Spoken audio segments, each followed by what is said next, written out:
Amrita 5. Kavalyam narakayate tridasha pur akasha pupayate durdantentriya kala sarpa patali protkatas damstrayate Pushvam purna sudyate vidi mahendra dis cha kitayate Yat karunya kutasha vaibhava vatam tam gurum eva stumaha. The translation. For one, it's not directly the translation. For one who becomes a pure devotee through devotional service to great personalities like Chaitanya Mahaprabhu, Kaivalya, or merging into Brahman appears no better than hell. As far as the heavenly planets are concerned, to a devotee they act like a phantasmagoria or will-o'-the-wisp.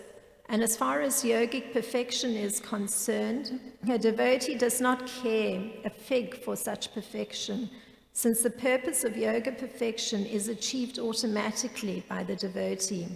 This is all possible when one becomes a devotee of the Lord through the medium of Chaitanya Mahaprabhu's instructions.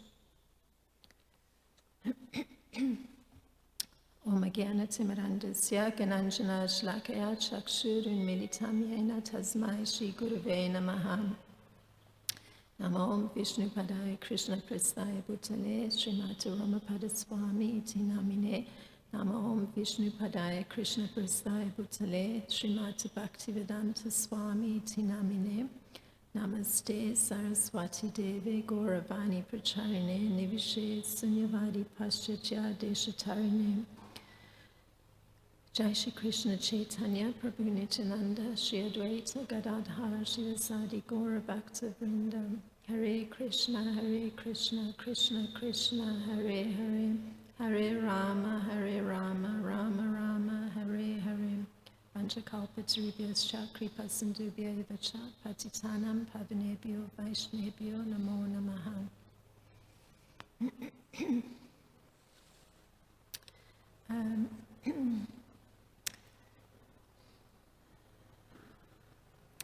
The position of Maharaj Ambarish is highlighted here by Sukadev Goswami, who's narrating this pastime. So the position of Maharaj Ambarish is such that he doesn't give much value to any position, even one which gives the highest standard of happiness within this material world. So, of course, this is interesting considering he's in a royal position. He's ruling, in fact, the entire universe. So this is evidence, well, I shouldn't say the entire universe, at least the earthly plane. So this is evidence, just by virtue of the fact that he holds this kind of view, it's evidence that he's observed certain devotional principles. And I thought to go through this because it might give a little bit of background to the purport of today. Now, one principle that Maharaj Ambarish has observed is he very strictly observed Ekadasi. So this is given in an earlier text where it says, to worship Lord Krishna, Maharaj Ambarish, along with his queen, who was equally qualified, observed the vow of Ekadasi and Dvadasi for 1 year. Now, this particular principle is given in Nectar of Devotion, Srila Rupa Goswami's treatise.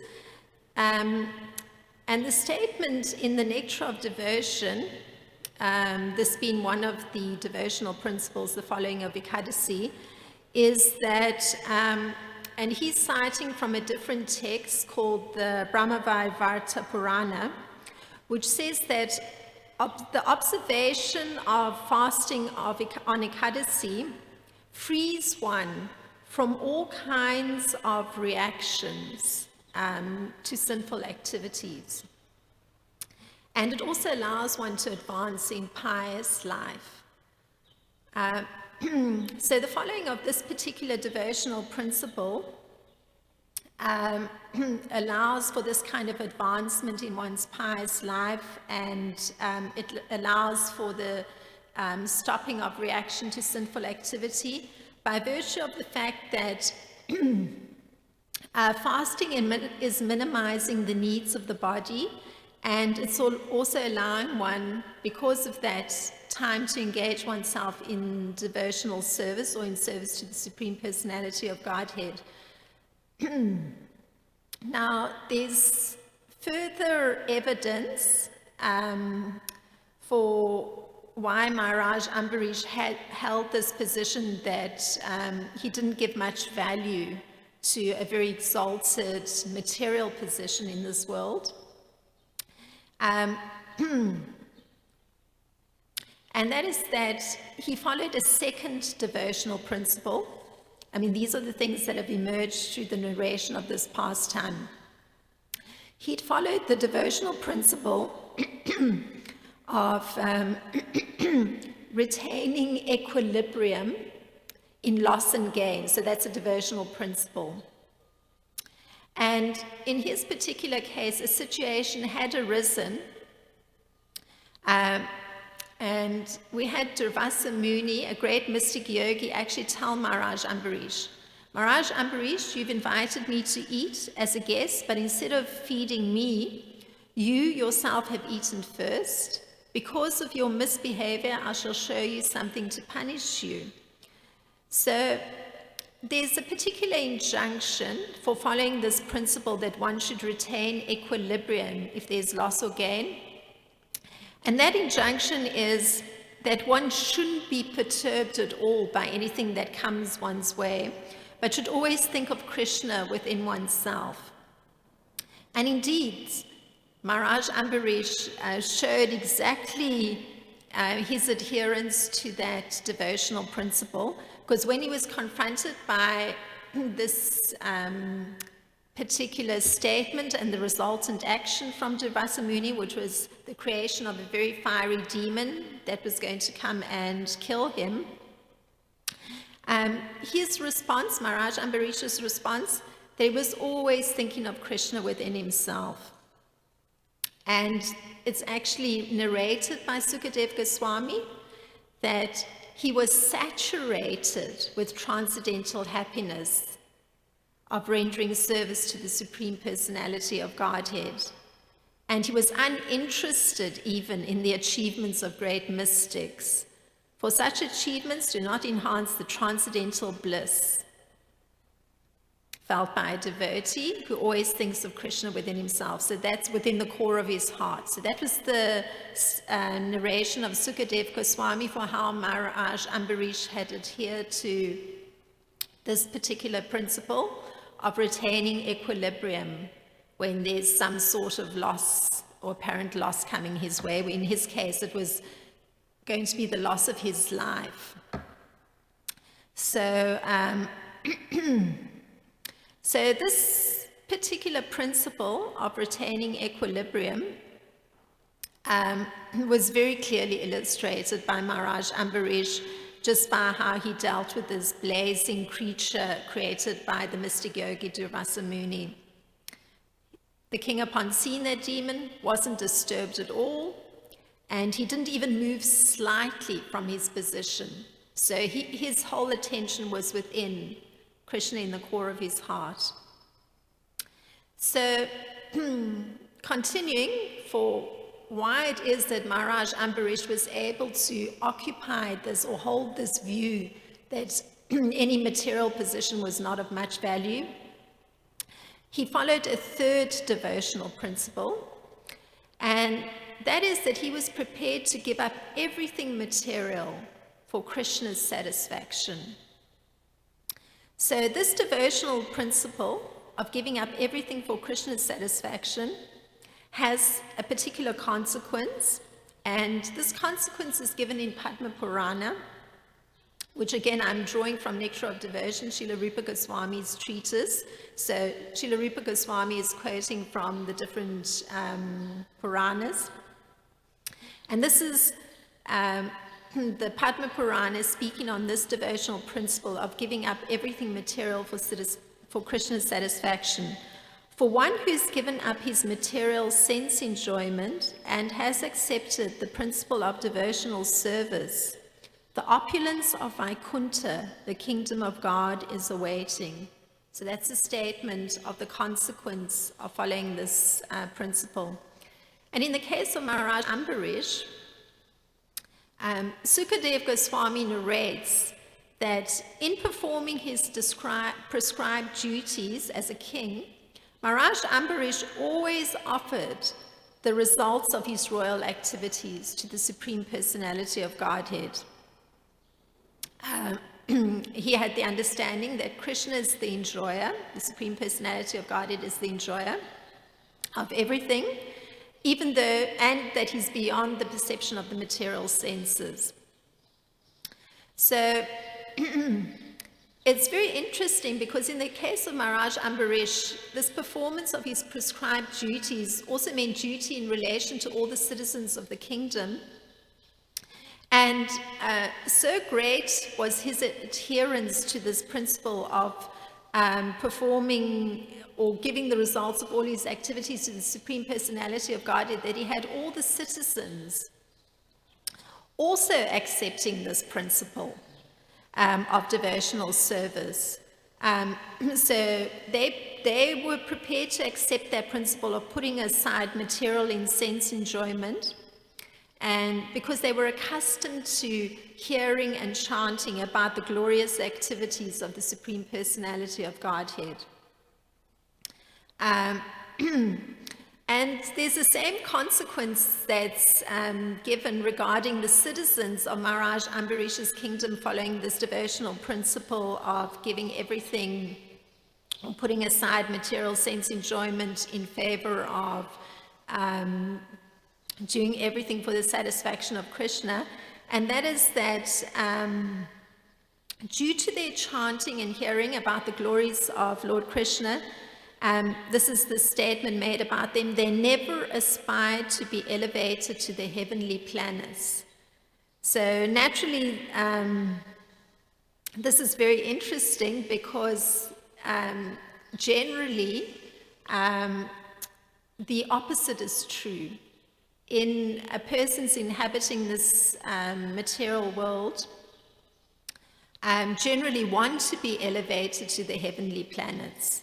And we have Lord Krishna in Bhagavad Gita saying, or painting the picture of the general condition of persons. So he says that those who desire sense gratification, meaning, pleasing one's senses through acquiring different material possessions or different bodily comforts, and those who desire an opulent life, one wants to be super comfortable, have access to all those material things that one may desire, so living a very opulent life, that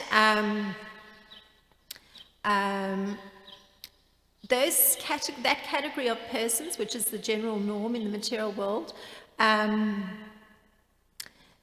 they're actually looking for material results all the time. So all their activities are geared towards that end, the material comfort or, increased opulence, increased material possessions. And their whole purpose is to be elevated to the heavenly planets. So the Vedic understanding is that being elevated to the heavenly planets means that in the next birth, one won't actually take birth here, but rather it will be in the heavenly planets. So now, in this particular narration, we hear that Maharaj Ambarish, because of his devotion, he considered even the topmost planet in this material world to be no better than the hellish planets. So for a person following this devotional principle of putting aside all that material comfort or making that the goal of one's existence, but rather shifting the focus to doing everything for the satisfaction of the Supreme Personality of Godhead, he had this view that, well, even the topmost planet, the topmost heavenly planet, was no different from the hellish planets. Because after all, the satisfaction is just through having the focus on pleasing the Supreme Personality of Godhead. So there's no need to change one's locale, so to speak. Rather, it's with the correct focus, it's irrelevant where one actually is. So it means that both he himself and all the citizens, they did not put that emphasis on gratifying their senses, and they did not look to the heavenly planets for increased enjoyment or increased comfort, material comfort, but rather he and his citizens had faith in becoming free from that kind of bondage to the material. So, and the reason it's bondage is because such action produces a karmic reaction, so which keeps one bound in the material plane. So in this particular verse of today, Sukadeva Goswami, he states that Maharaj Ambarish, because of this devotional service, was endowed with varieties of transcendental qualities. Now, those kind of qualities are present in someone with the divine nature, meaning that person who's dedicating his life to performing all actions for the pleasure of the Supreme Personality of Godhead. And the particular qualities of such a person with a divine nature is listed by Lord Krishna in Bhagavad Gita in the 16th chapter, in the first verse. And those qualities means that the person's performing activities in the mode of goodness, and it's allowing them to progress slowly on this path of being liberated from that bondage to the material. And so, of course, these qualities and this kind of functioning is in contrast to the persons that stay with that focus on material enjoyment, because in that category, persons remain in passion or ignorance. So it's not that there's goodness there. So the quality we get exposed to with Maharaj Ambarish that falls into the category of being of a divine nature is the quality of charity.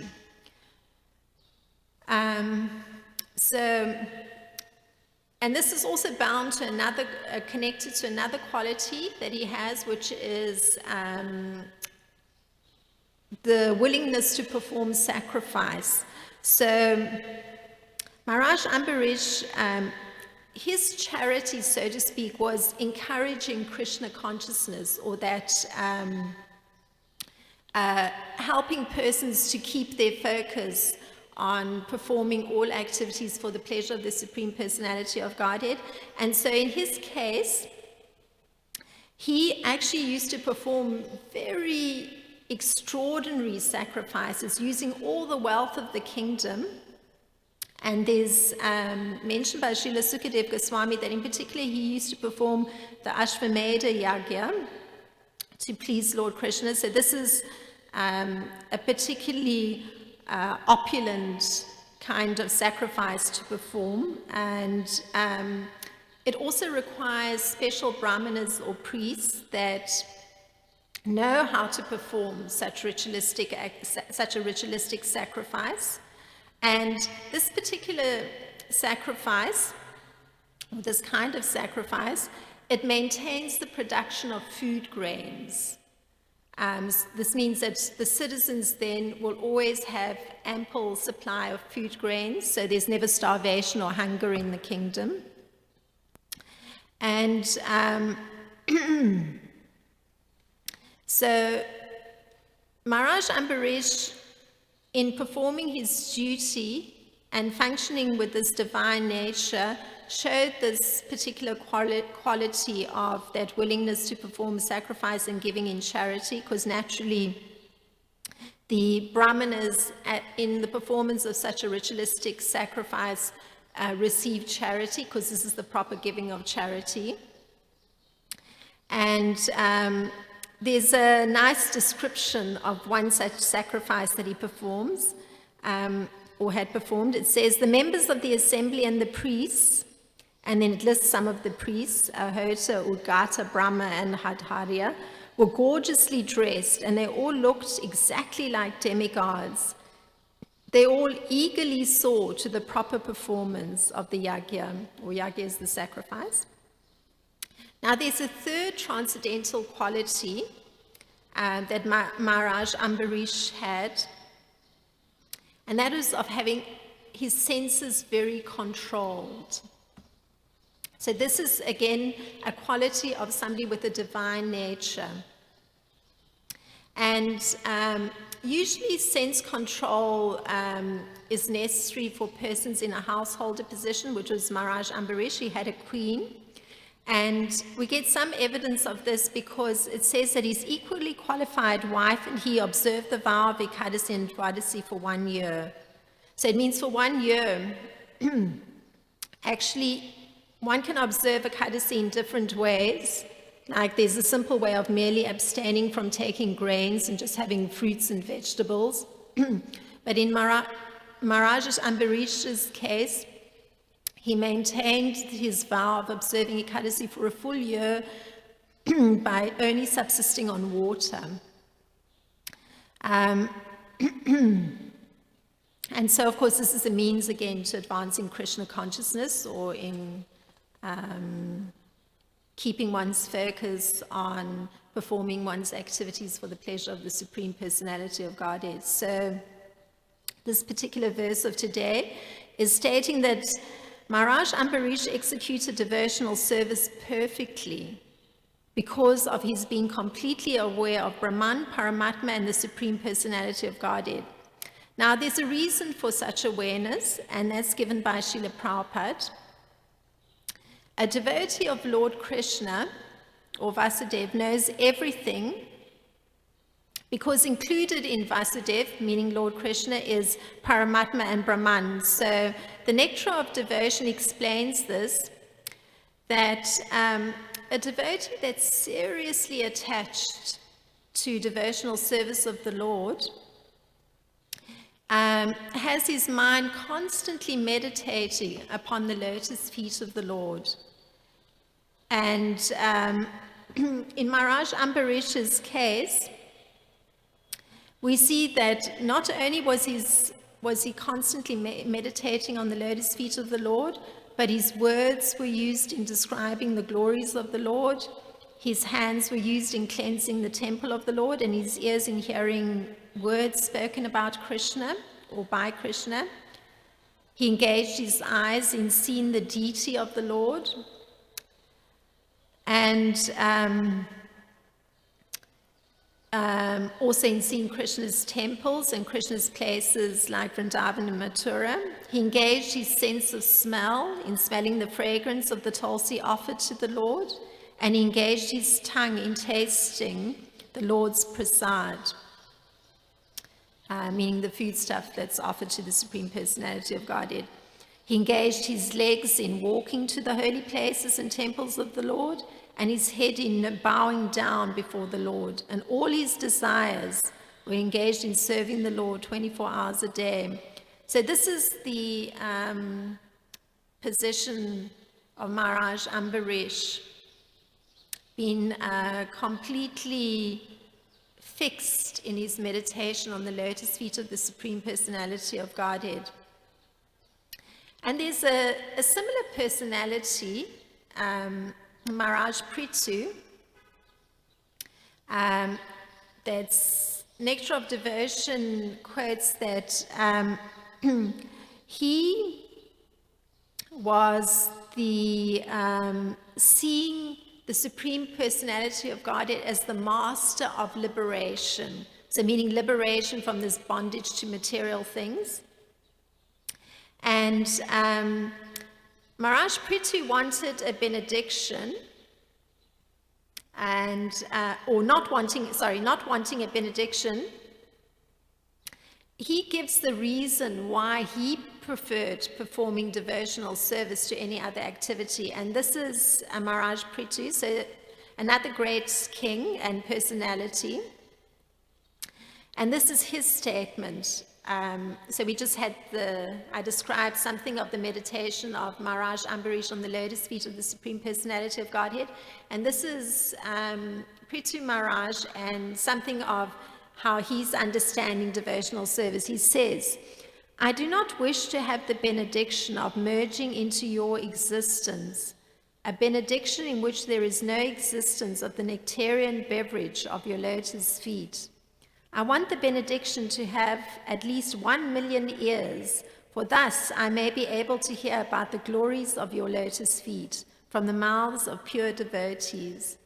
So Maharaj Prithu saw it as a kind of nectarian beverage, this meditation on the lotus feet of the Lord. And for him, he particularly, the form his devotional service took was to hear about the glories of the Supreme Personality of Godhead from the mouths of pure devotees. So a devotee or one devoted to the lotus feet of the Supreme Personality of Godhead, such a person is actually even beyond just being liberated from this bondage to material things, because that person can actually, the word that's used is relish the glories of the Supreme Personality of Godhead, and they can also understand the form of the Supreme Personality of Godhead.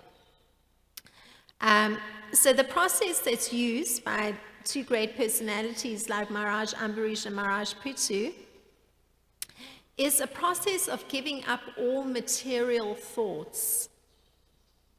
And this is a process called pratyahara. So it's a process that whereby one can become free from material thoughts and material engagements. And so the mind has to be fixed, as is seen in these two personalities.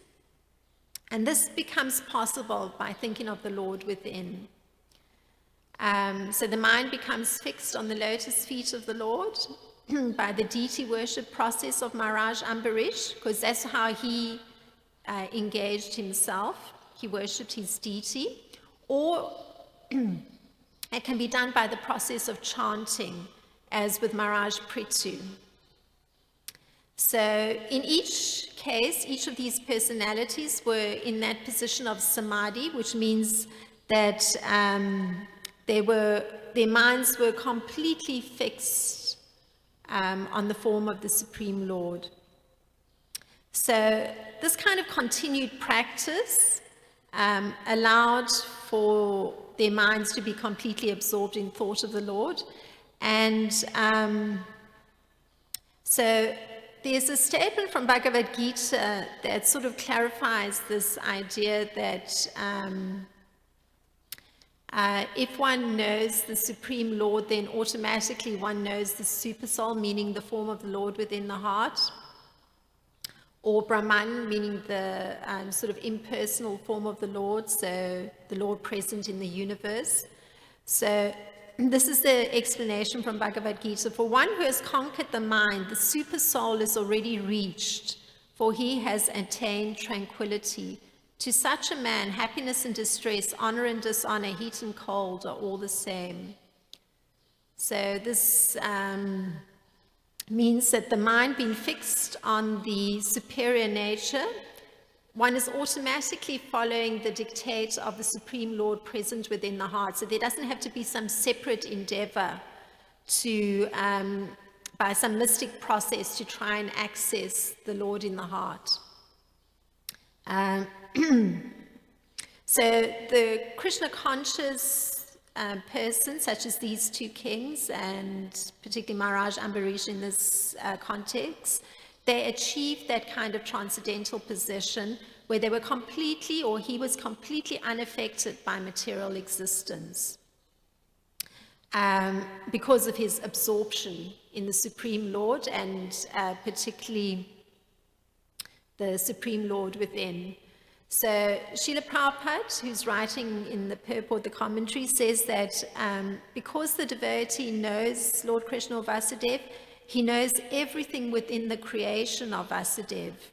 And indeed, transcendentalists, they actually have that ability, so they don't have to aspire to go to the heavenly planets. They actually have the ability to move anywhere within or beyond the material world.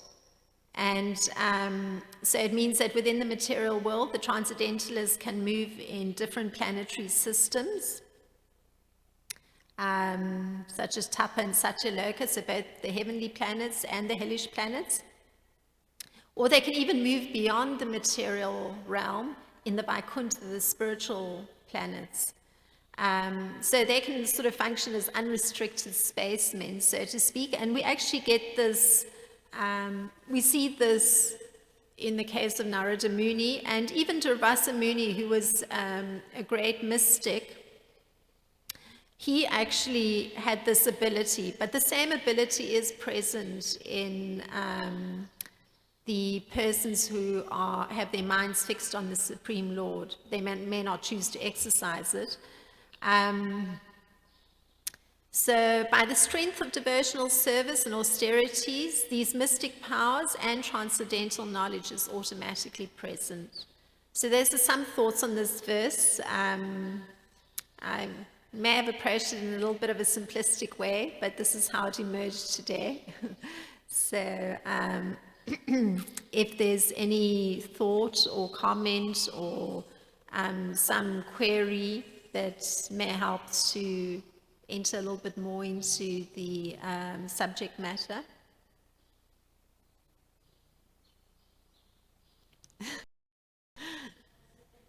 There's a microphone.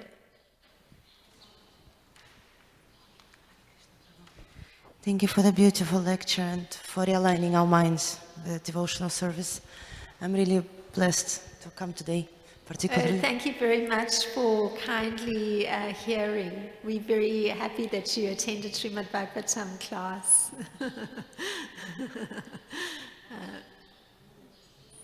Well, thank you very much. All glories to Srila Prabhupada, Srimad Bhagavatam ki jai, Srila Prabhupada ki jai.